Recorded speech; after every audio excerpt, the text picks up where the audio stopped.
If you feel that bad, Nina, you should just stay home. I wish I could, but I mean, we're already short one person as it is. Okay. I'll be all right. See you tonight.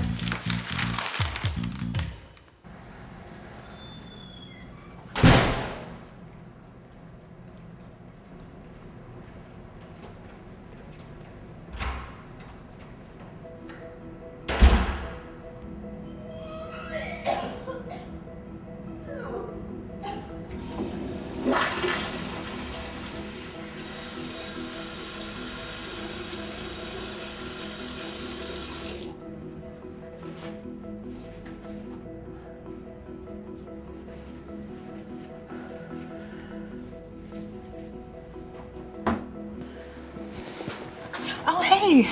Good morning, Nina. Good morning. I'm glad you're here early. The three of us have lots to do with Sarah out. Good. Are you okay? Yeah, I'm fine. Just a little tired from a late night. Where are the production sheets? Oh, first thing we can do is start making the salads. Okay.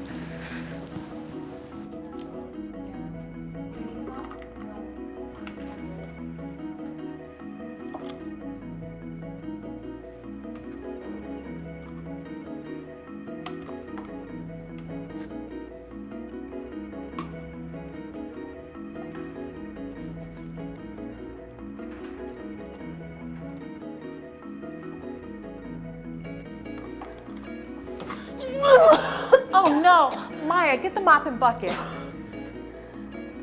Nina, you're sick. Oh, Linda, I'm so sorry. Do you want someone to drive you home? No, I can drive myself. Are you sure you two can finish without me? We'll make do. Call me later and let me know if you feel up to coming in tomorrow.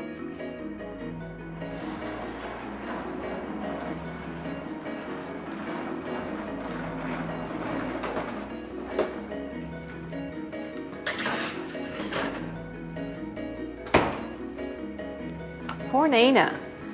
Yeah, I didn't think she looked very well this morning. And all she said was that she was tired. Well, with both her and Sarah out today, we're gonna have to hustle to get lunch on time. This looks okay for now. We'll mop the entire floor after lunch. Let's wash up and get back to work.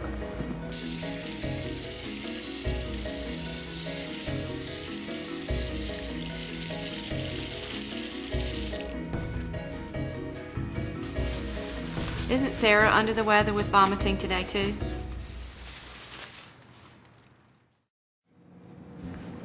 So, in addition to the 10 students reported Tuesday, we had 25 students either leave early or were absent yesterday, as well as 3 teachers and our food service manager, Linda.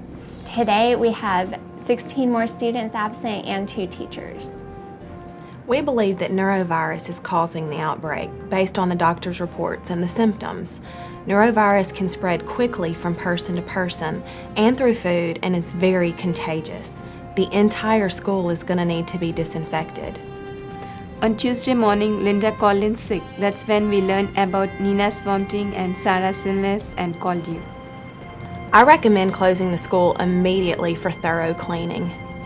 Okay, we have to contact all parents and alert the media about this outbreak and school closure. Let's start on the press releases now.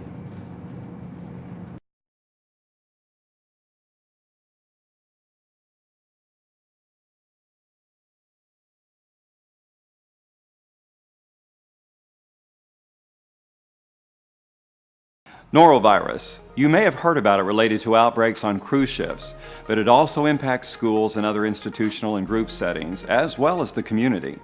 It is estimated that 58% of all food-related outbreaks of illness are caused by norovirus. We've just seen how a few simple mistakes can lead to a big outbreak. Today, we will learn how everyone has a part in preventing these mistakes. But first, let's learn a little bit more about norovirus. Norovirus illness is sometimes referred to as the stomach flu. Symptoms of norovirus include nausea, vomiting, and diarrhea accompanied by abdominal cramps.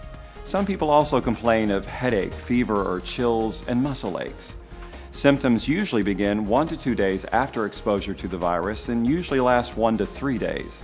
During that time, people can feel very ill and often vomit violently or have explosive diarrhea many times a day. Norovirus is found in the stool or vomit of infected people. People can be infected with the virus in several ways, including eating food or drinking liquids that are contaminated with norovirus, touching surfaces or objects contaminated with norovirus, and then touching hands to mouth, and having direct contact with the stool or vomit from a person who is infected. Norovirus can also spread in tiny droplets from a vomiting incident that can travel through the air up to 25 feet to land on food, food contact surfaces, and other surfaces that are touched by food handlers, such as doorknobs, light switches, and refrigerator handles. When a vomiting incident occurs, it is necessary to throw away food and disinfect surfaces within this 25-foot zone. Norovirus is a very contagious illness. People working with food who are sick with norovirus are a particular risk to others because they handle the food and beverages many other people will consume. A sick food handler can easily, without meaning to, contaminate the food he or she is handling, and many of those eating the contaminated food may become ill, causing an outbreak. People infected with norovirus are contagious from the moment they begin feeling ill to at least 3 days after symptoms resolve. Some people may be contagious for as long as 2 or more weeks after recovery.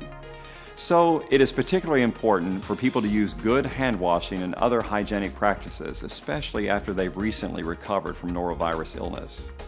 Because hand sanitizers don't work as effectively against norovirus, it's always best to wash with soap and water. Another challenge is that common food surface sanitizers are not effective in killing norovirus. This means that your usual chemicals used in sanitizing a surface, especially when sanitizing after a worker or customer has vomited or contaminated a surface, will not be effective. In this case, use of bleach or other disinfectants proven effective against norovirus is required. Everyone plays a part in norovirus control and prevention. Each of us can prevent norovirus by practicing good personal hygiene. This includes frequent hand washing with soap and water, especially after each toilet visit, when changing diapers in childcare settings, and before eating or preparing food. Good personal hygiene also includes preventing bare hand contact with ready-to-eat foods. In addition, food service employees are required to report symptoms of vomiting and diarrhea to their manager. It is important that managers take action to reduce the chance that food will be contaminated by excluding or restricting ill workers. Managers should comply with local health department guidelines for reinstating employees once they have recovered. For norovirus, the food service employee should be excluded until symptom-free for at least 2 days. Prepare for a vomiting incident by assembling a body fluid cleanup kit, including necessary personal protective equipment, cleaning equipment, and bleach or other disinfectants effective against norovirus. We will use the body fluid cleanup kit to respond correctly to the vomiting incident and for total cleanup after the incident. Let's return to the scene to learn correct steps for norovirus control. Prevention of norovirus and other foodborne illness includes knowing which symptoms to report to your manager. This includes vomiting, diarrhea, jaundice or yellowing of the skin or eyes, a sore throat accompanied by a fever, and infected cuts on your hands, wrists, or exposed arms. You should also tell your manager if you have been diagnosed with or exposed to others with specific foodborne illnesses that are easily transmitted person to person and through food. In addition to norovirus, this would include hepatitis A, Shigella, E. coli, and Salmonella typhi. Nina, since you have norovirus, you'll need to stay home until you felt better for at least 2 days. To reduce the chance that food will be contaminated by ill or infected food service employees, you may be reassigned to a task away from food and food contact surfaces, or for illnesses like norovirus, your manager will ask that you stay home until your symptoms have been resolved for at least 2 days. Prevention also includes frequent hand washing and avoiding bare hand contact with ready-to-eat foods. All body fluid, including vomit, should be treated as infectious. That's why every child nutrition operation should assemble a body fluid cleanup kit. This kit should include personal protective equipment to keep you safe while cleaning, supplies to remove and dispose of the waste, and bleach or an EPA-registered disinfectant effective against norovirus. As mentioned earlier, not all common food service sanitizers are effective in killing norovirus. This means that the chemicals you normally use to sanitize surfaces may not be sufficient. A list of EPA-registered disinfectants effective against norovirus can be found at this website. One of these disinfectants or bleach should be used for cleaning up body fluids like vomit. If bleach is used, a 5,000 parts per million bleach solution can be prepared using 1 2/3 cups of 5.25% concentration chlorine bleach per 1 gallon of water. This is a very strong bleach solution that should be mixed and used in an area with good ventilation. Personal protective equipment should be used when mixing the bleach solution. The solution should be made fresh before each use because the solution becomes less effective over time. If using a different disinfectant, follow the manufacturer's instructions for mixing and concentration. Cleanup of body fluids is different from routine cleaning and sanitizing and involves a more stringent cleaning and disinfecting process. It is important to respond correctly to a vomiting incident.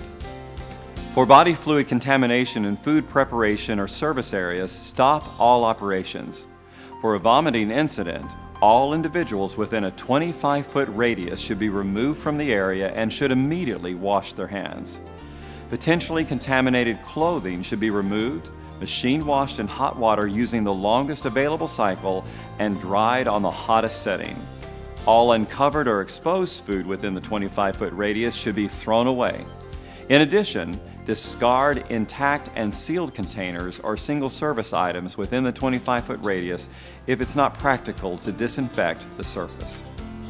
Only food service employees trained in the appropriate use of the body fluid cleanup kit should respond to an incident. Part of an appropriate response includes protecting yourself from germs. This means wearing personal protective equipment to protect your clothes and your shoes. Also, the equipment protects your face from splashing and airborne particles and your hands from direct contact with body waste. Use the contents of the body fluid cleanup kit to remove the waste. First, use disposable paper towels to cover the waste. Sand, cat litter, or commercial absorbent powder can be used to solidify the waste. Next, use an appropriate disinfectant and spray to completely saturate the material and surrounding area. For a vomiting incident, all surfaces, including food contact surfaces within a 25-foot radius, should be saturated with the same disinfectant. If chlorine bleach is used, make sure the area is well ventilated and that the bleach solution is in contact with exposed surfaces for at least 5 minutes. Remove all waste and paper towels and put this contaminated material into a garbage bag. Use care to prevent splashing or contact with other surfaces. Thoroughly clean the area with disposable paper towels or mop detergent and water. Put these paper towels and mop head, if disposable, into the garbage bag. To prevent contaminating other areas, at this point it is important to re-glove. The best way to prevent spreading germs while removing soiled gloves is to pull one glove back by the cuff until it comes off inside out. Cup it in the palm of your gloved hand. Hook a finger of your bare hand inside the cuff of the remaining glove. Pull back so this glove also comes off inside out with the first glove tucked inside it. Discard the gloves in the garbage bag. Thoroughly wash your hands with soap and running water for at least 20 seconds and reapply clean gloves. Next, use the appropriate disinfectant and reapply this to the cleaned area. Allow the disinfectant to stand on the area, following the manufacturer's directions for the correct contact time. If chlorine bleach is used, apply for a contact time of 5 minutes. If carpet, upholstery, and other cloth surfaces are involved, these should be cleaned and disinfected with a chemical disinfectant if possible, and then steam cleaned for at least 5 minutes at a minimum temperature of 170 degrees Fahrenheit. All tools such as designated non-disposable mop heads, buckets, dustpans, and other non-disposable items used in cleanup should also be cleaned and then disinfected with the appropriate disinfectant. Finally, remove your personal protective equipment and place it in the garbage bag. Use a twist tie to seal the garbage bag and take it to the disposal area specified by your school administration. As an extra precaution for protecting you from germs, remove and bag your uniform. These clothes should be machine washed in hot water using the longest available cycle and dried on the hottest setting. Wash your hands, exposed arms, and face with germicidal soap. Then apply hand sanitizer to the hands and put on a clean uniform. Total cleanup after a vomiting incident is very important. When someone vomits, tiny droplets can travel through the air for up to 25 feet and land on food and food contact surfaces. Norovirus can survive on these surfaces for at least a week. Even routine cleaning without a disinfectant designated as effective against norovirus may not be effective in killing norovirus. Food within the 25-foot radius that is uncovered or exposed should be thrown out. In addition, discard intact and sealed containers or single-service items within the 25-foot radius if the surface is not practical to disinfect. Earlier, these surfaces were sprayed with disinfectant. Now it is important to use a clear water rinse on all food contact surfaces within a 25-foot radius. Wash and rinse, then use the chemical you normally use to sanitize food contact surfaces. Allow these surfaces to air dry. Additionally, clean and disinfect high-touch areas outside the 25-foot zone. For example, handles on doors, equipment dispensers, carts and sinks, telephones, light switches, and common areas including dining areas, break rooms, and restrooms as a preventive measure. After a cleanup event, all employees should be alert for the signs and symptoms of norovirus and be reminded to report foodborne illness symptoms to their manager, including vomiting or diarrhea. Additionally, make sure to restock the contents of the body fluid cleanup kit and store it for the next use. It is always important to follow your state or local health department requirements. Norovirus. It is highly contagious, is easily spread, and hard to kill. Everyone plays an important part in norovirus prevention. This includes prevention through good personal hygiene, assembling and having ready a body fluid cleanup kit, responding correctly to a vomiting incident, and total cleanup after the incident. Norovirus is recognized as the leading cause of foodborne disease in the United States and has been the source of many outbreaks in schools. Play a part in reducing the likelihood of an outbreak in your school.